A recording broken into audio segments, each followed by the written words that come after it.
Olá, está começando o Câmara Repórter, segunda edição, desta sexta-feira, 28 de abril. Veja os destaques desta edição.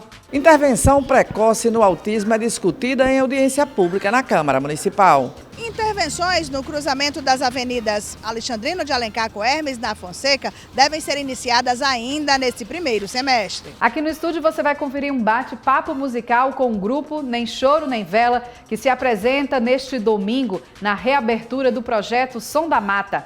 Vem com a gente, o Câmara Repórter, segunda edição, está no ar.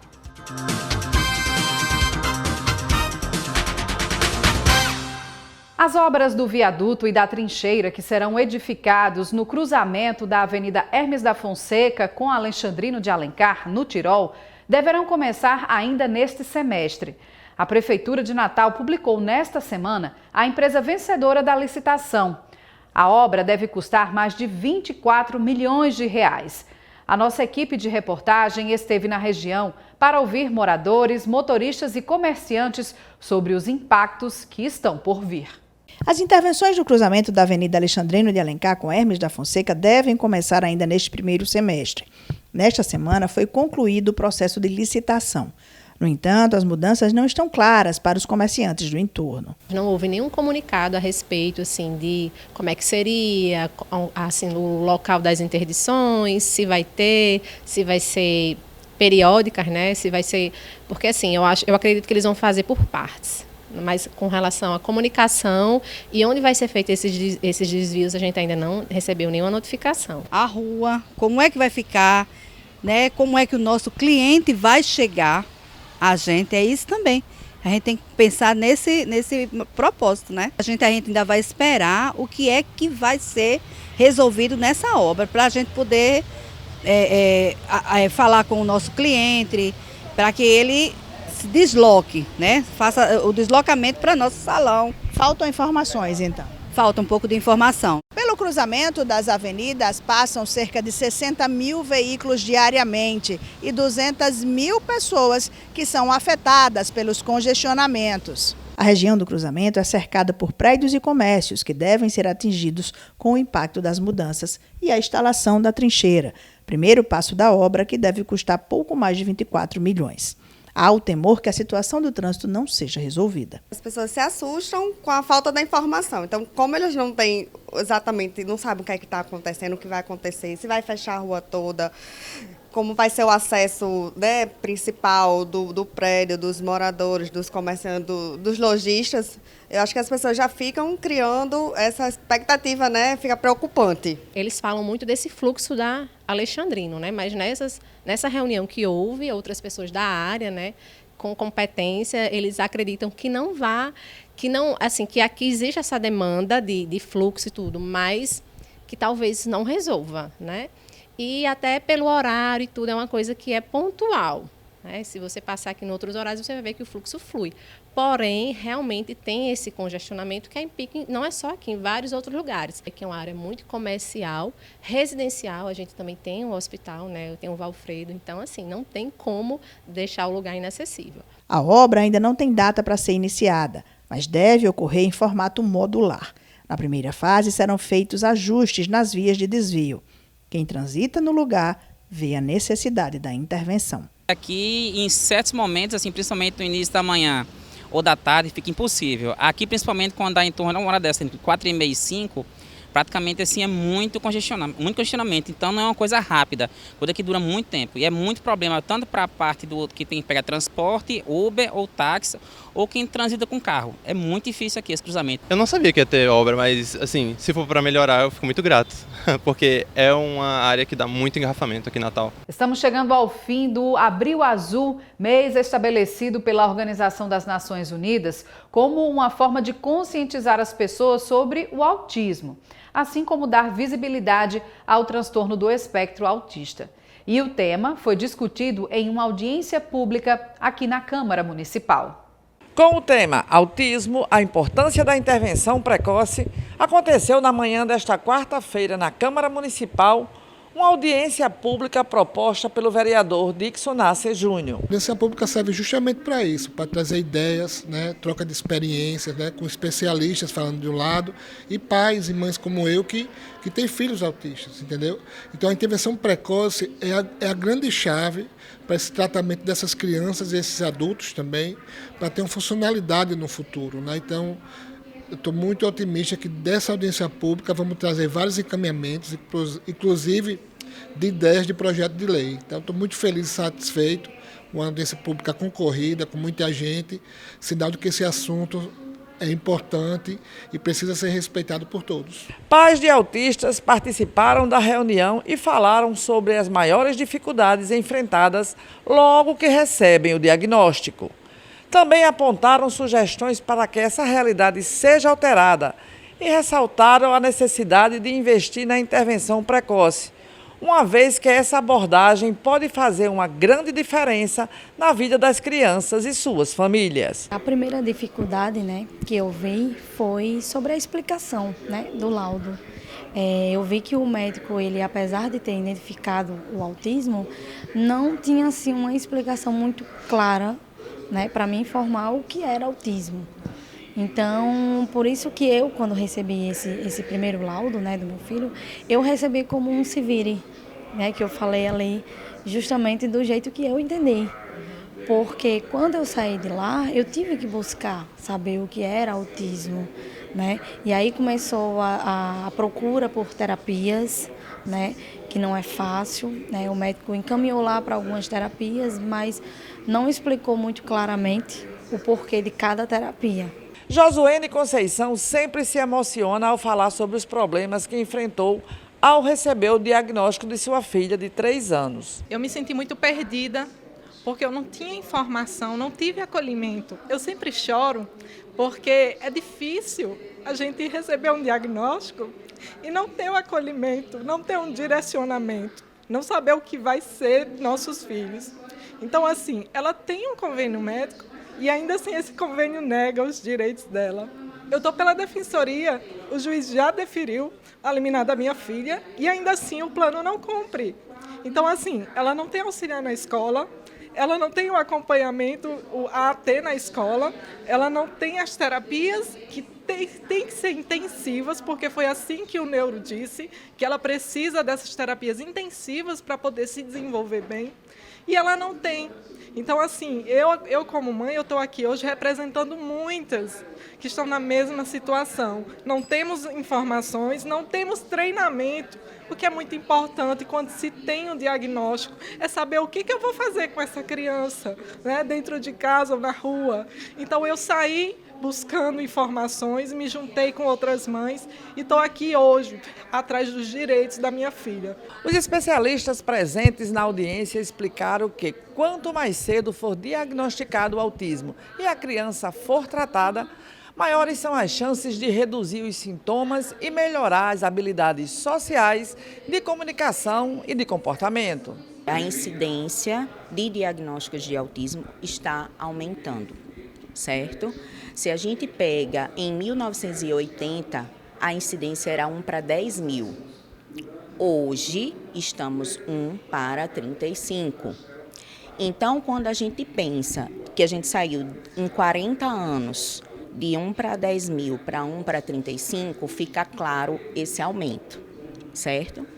Só que, do mesmo jeito que a ciência trouxe para a gente esse aumento de diagnóstico por causa do aumento do conhecimento dos profissionais em relação ao autismo, trouxe também a questão da intervenção precoce adequada à criança com autismo, porque não é qualquer terapia que se adequa e faz uma criança autista se desenvolver. Então, o que é que hoje em dia acontece demais? É o médico passar fono, TO e psicóloga, 1 ou 2 sessões terapêuticas desses profissionais por semana. E isso a ciência já comprovou que não muda o curso do desenvolvimento dessa criança, ou seja, não traz melhorias para o futuro dessa criança, a independência dessa criança. Já quando a gente fala em intervenção precoce intensiva, são intervenções que acontecem 15 horas por semana, 20 e às vezes 40 horas na semana, quando necessário. É a intervenção que vai estar na clínica, vai estar na casa da criança, vai estar na escola da criança, certo? E aí sim, essa intervenção é que traz essa mudança no curso do desenvolvimento dessa criança. Ano passado, para você ter uma ideia, estava muito pior. Passos de formiguinha, cada um fazendo o seu trabalho, mas nós estamos avançando. Mas o trabalho parte da conscientização. Afinal de contas, o autismo é uma realidade.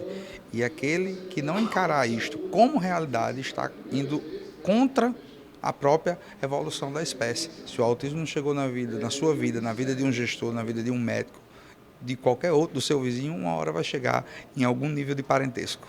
Diagnosticada com autismo aos 16 anos, Raquel Neri passou muitos problemas durante a vida escolar. Hoje, aos 21, ela fala que se não tivesse sido detectada com autismo tardiamente, poderia ter sido mais independente. Cursando medicina na UFRN, hoje sua rotina é praticamente normal. Eu não tive intervenção precoce, zero intervenção precoce. Eu só fui diagnosticada aos 16 anos e só aos 16.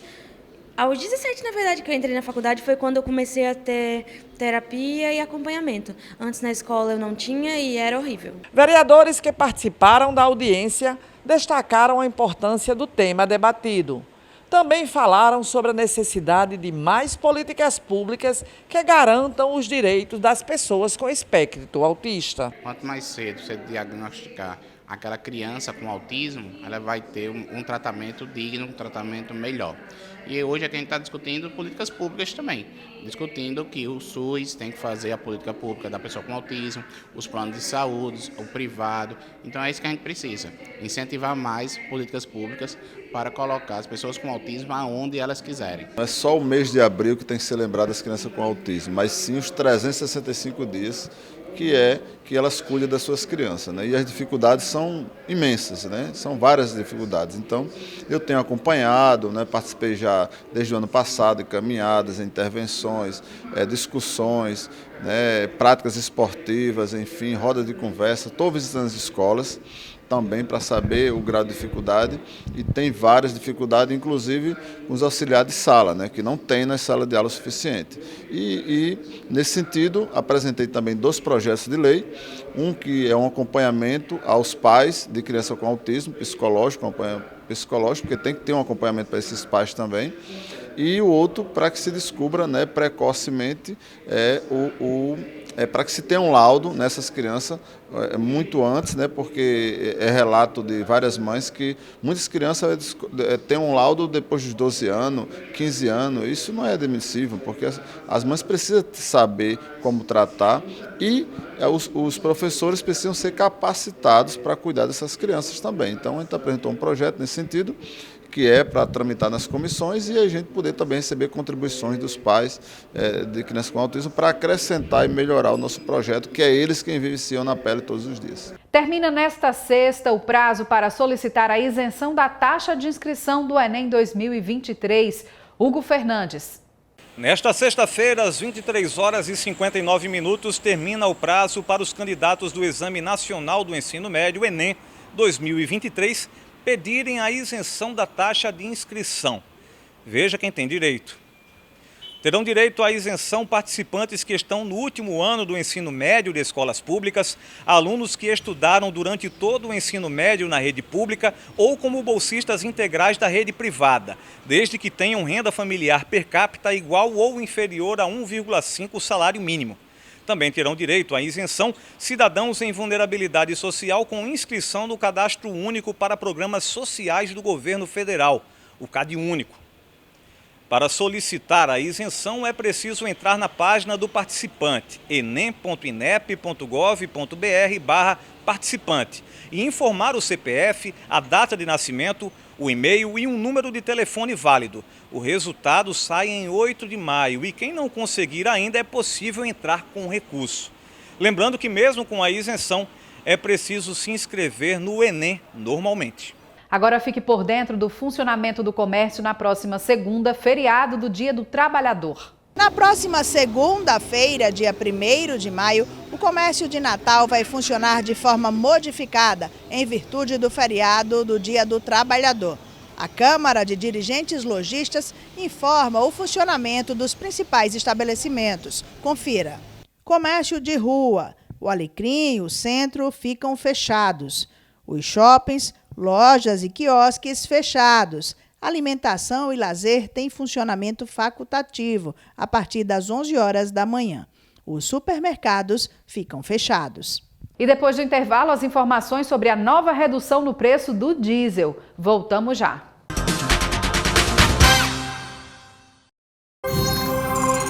Câmara Educa.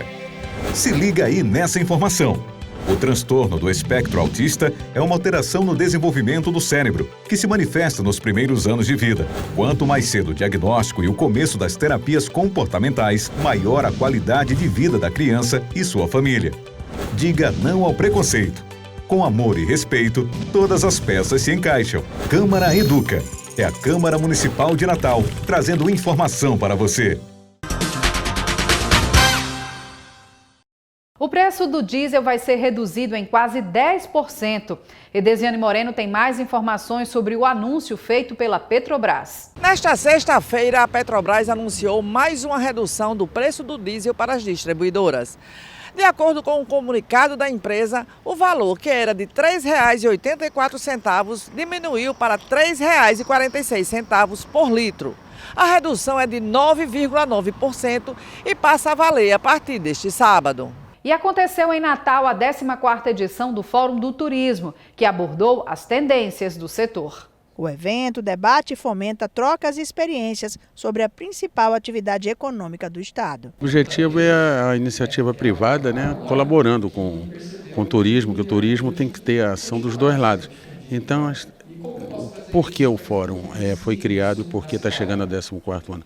Para trazer palestras interessantes, trazer debates que possam contribuir com a evolução do turismo. Nós já temos, nesses 14 anos, um acervo de ideias fabuloso, E a gente cada vez mais tenta diversificar o nosso tipo de abordagem. Agora, por exemplo, está tendo uma palestra sobre marketing digital no turismo. O Tiago Akira é um especialista nacional que dá palestras em vários locais e ele fala especificamente para o segmento. Então é muito importante para a iniciativa pública e privada participarem de eventos como esse. Participaram do fórum gestores municipais, profissionais de hotelaria, gastronomia, professores, operadores, agentes de turismo e representantes de entidades, que aproveitaram a oportunidade para agregar conhecimento, debatendo temas diversos. Enquanto a BIH, a gente está fazendo a divulgação do destino como um todo, não só Natal, Pipa, São Miguel do Gostoso, como também a interiorização. A gente tem trabalhado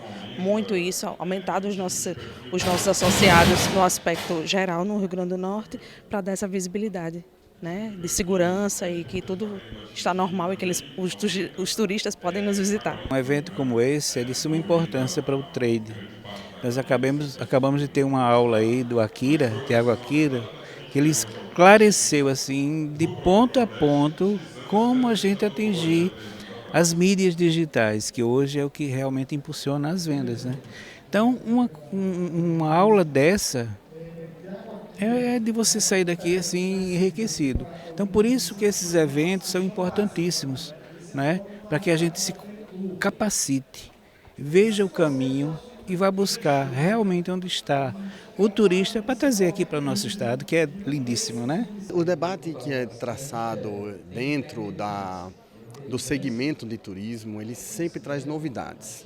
Então, é muito importante para a gente reciclar as ideias do que é o turismo, do turismo sustentável, da interiorização, o que é que a gente precisa ter para melhorar a nossa qualidade. Então, debates e palestras são muito importantes, não só para nós profissionais e empresários, mas também para a massa de estudantes que normalmente participa desses eventos. Regionalização do turismo, marketing digital, experiências como diferencial dos destinos e ainda o Geoparque do Seridó foram temas de palestras, das quais participaram nomes regionais e locais. Por ser o segundo Geoparque Mundial da Unesco no Brasil, isso alavancou desbancou toda uma curiosidade por parte da população local, regional, mas também nacional e internacional. E aí a gente aproveita não só a infraestrutura e a estruturação desses atrativos, mas também todo um trabalho de base que foi feito para permitir com que o visitante venha e sinta uma experiência e algo que para ele vai levar como lembrança. Um dos principais assuntos foi sobre o trabalho que precisa ser feito para recuperar a imagem do Estado após os ataques criminosos de março último. Dentre as sugestões, o investimento em divulgação. Houve a Semana Santa, que era tão... como aqueles problemas ocorreram próximo à Semana Santa, afetou na decisão. Mas a memória também vai passando, quer dizer, eu acho que o pior já passou, a gente tem sido feito um bom trabalho de marketing, um bom trabalho de capacitação. O que nós precisamos é melhorar a estrutura, porque a gente divulga.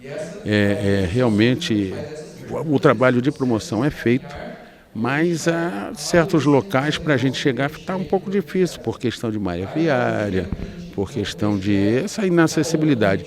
Isso aos poucos está sendo revisto e em breve a gente vai ter uma malha boa para poder divulgar cada vez mais a interiorização do turismo. Um festival em Natal promove até este sábado uma abordagem sobre moda e sustentabilidade, reunindo profissionais e empresas da economia criativa do setor. Até amanhã acontece nas instalações do Senai em Natal a Semana Fashion Revolution. O movimento tem como objetivo discutir e promover uma moda mais sustentável e ética, bem como a valorização do trabalho dos profissionais da área. Partindo do pressuposto que a moda é uma das indústrias mais poluentes do mundo, a Semana Revolution busca conscientizar as pessoas sobre a importância de escolher marcas e produtos que sejam mais sustentáveis. É uma semana feita pelo Movimento Fashion Revolution, um movimento mundial de ativismo na moda. E a gente traz nessa semana uma série de palestras, oficinas, ações para trazer conscientização e mais entendimento para o grande público sobre como são os processos dentro do mundo da moda e como eles podem ajudar a que ela seja cada vez melhor. A produção de algodão agroecológico está fortemente concentrada no Nordeste hoje, inclusive no RN, na Paraíba.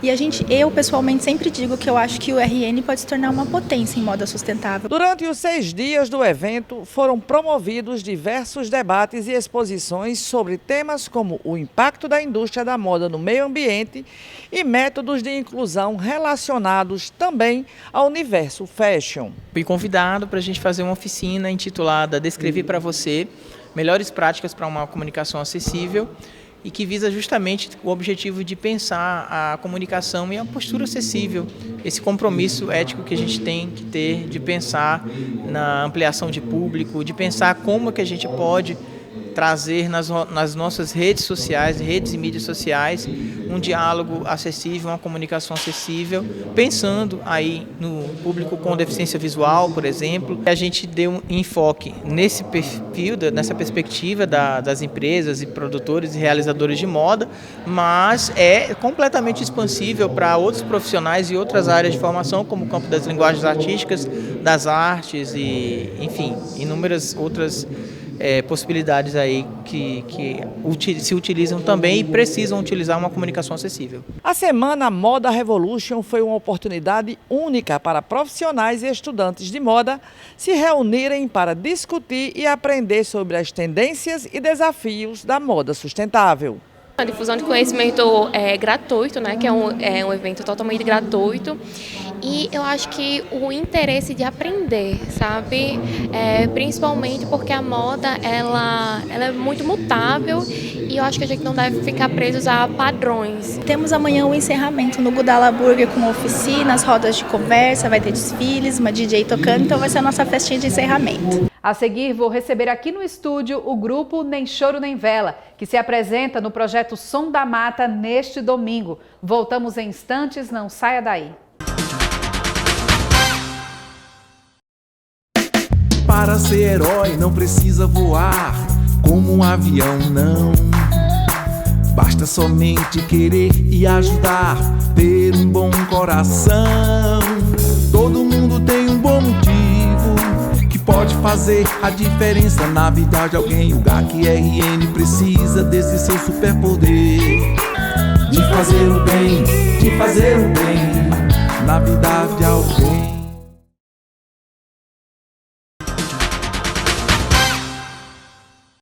Estamos de volta com o Câmara Repórter, já aqui nessa nossa sexta-feira cultural e musical. Recebemos aqui no estúdio a participação especial do grupo de chorinho Nem Choro, Nem Vela, que vai se apresentar neste domingo no Projeto Som da Mata, lá no Parque das Dunas. Eu recebo aqui o Rafael, o Bruno e o Fernando, que são apenas alguns integrantes. Ainda está faltando gente, né? Sejam bem-vindos.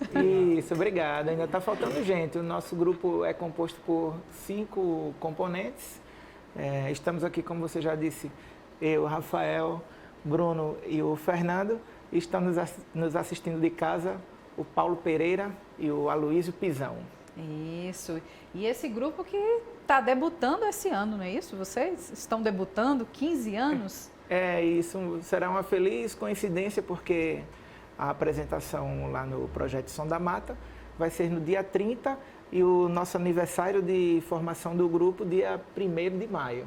Olha aí, então, para brindar, né, esse retorno do Projeto Som da Mata, que tem sempre essa proposta, né, de trazer música, enfim, compositores, autores aqui da terra, né, enfim, atores locais e música de qualidade, né, para quem vai passear no parque. A gente quer que vocês tragam aí um pouquinho desse trabalho de vocês com o chorinho, por favor. Com certeza. Vamos tocar então uma música de minha autoria chamada Chora Chorão. 1, 2, 3, 4.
Boa, muito bom mesmo.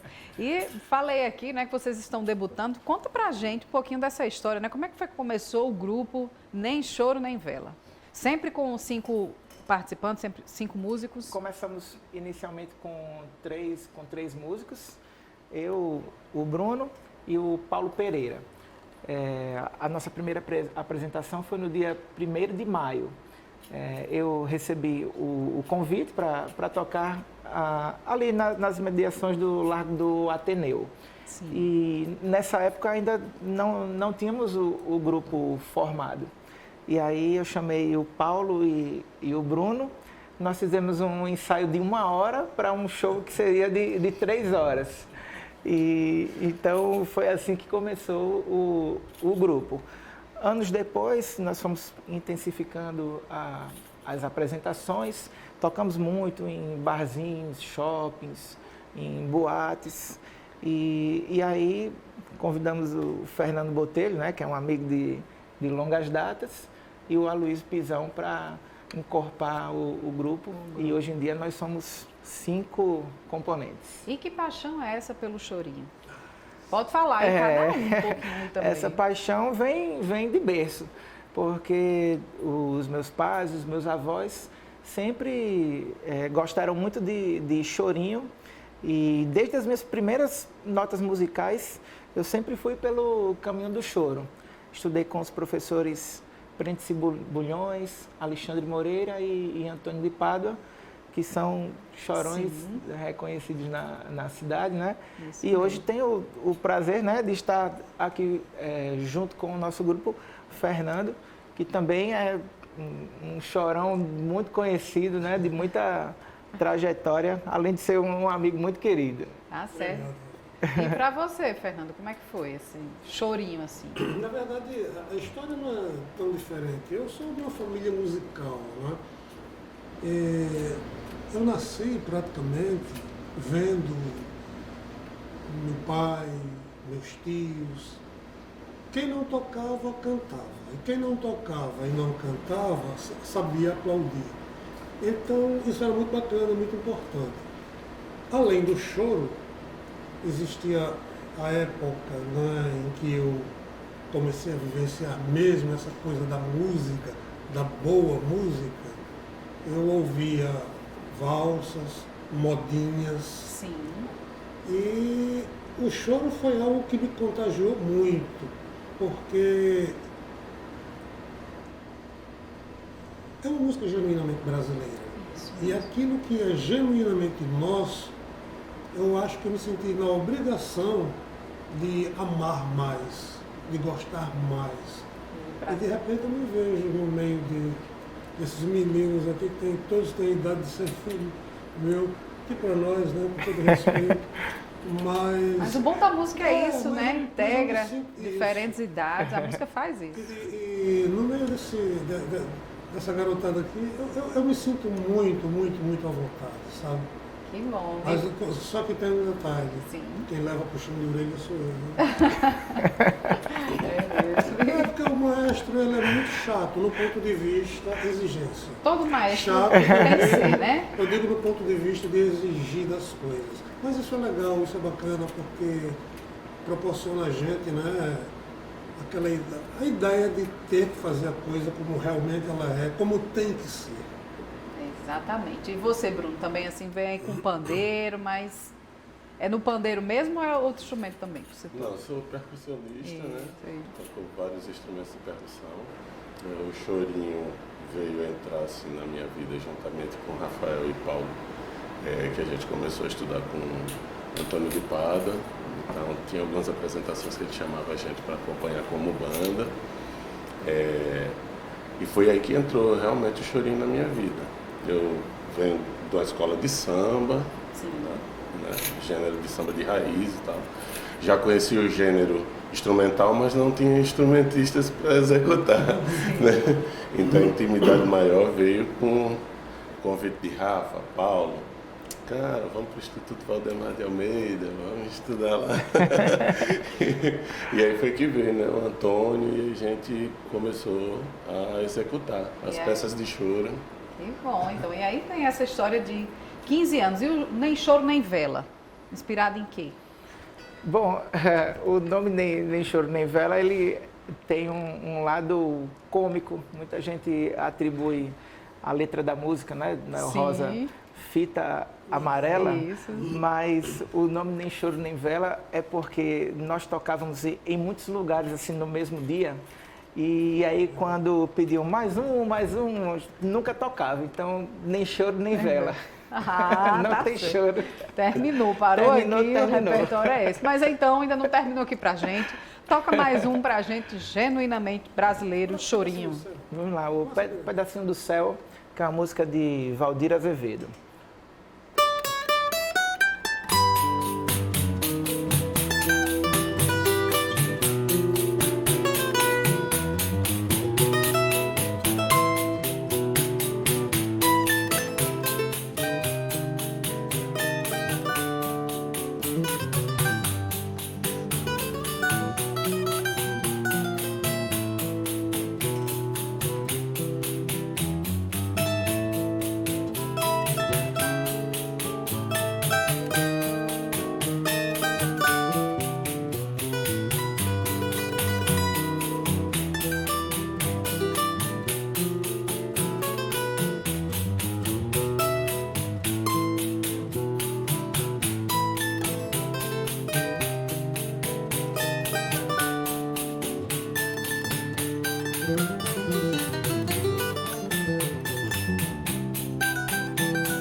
Coisa boa. Então, quem for domingo lá no Parque das Dunas, conferir o Som da Mata, vai acompanhar todo esse som maravilhoso aí do chorinho do grupo Nem Choro Nem Vela. A partir de que horas, Rafael? Começaremos às 4h30 da tarde, mas já podem chegar às 4 horas, quem for fazer a sua caminhada, quem gosta de curtir a natureza e uma boa música, o Som da Mata é a pedida do domingo com o grupo Nem Choro Nem Vela. Isso, um programa bem familiar mesmo, né, para todas as idades. E para quem quiser também, então, chamar o grupo, contratar o grupo, faz como? Bom, pode ligar para o número, ainda só de ligar, hein? Pode 9481-5061, ou então procurar nas nossas redes sociais, Rafael Almeida do Cavaco, ou o grupo Nem Choro Nem Vela. Tá certo, então, recado dado, né? Então, antes da gente se despedir, eu agradeço a participação, a audiência de todos que nos acompanham aqui no Câmara Repórter, nos despedindo, desejando um excelente feriado e parabéns a todos os trabalhadores pela próxima segunda-feira, Dia do Trabalhador aqui no Brasil, e deixando com vocês aqui o grupo Nem Choro Nem Vela. A gente volta a se encontrar na próxima terça-feira, se Deus quiser. Tchau. 1, 2, 3.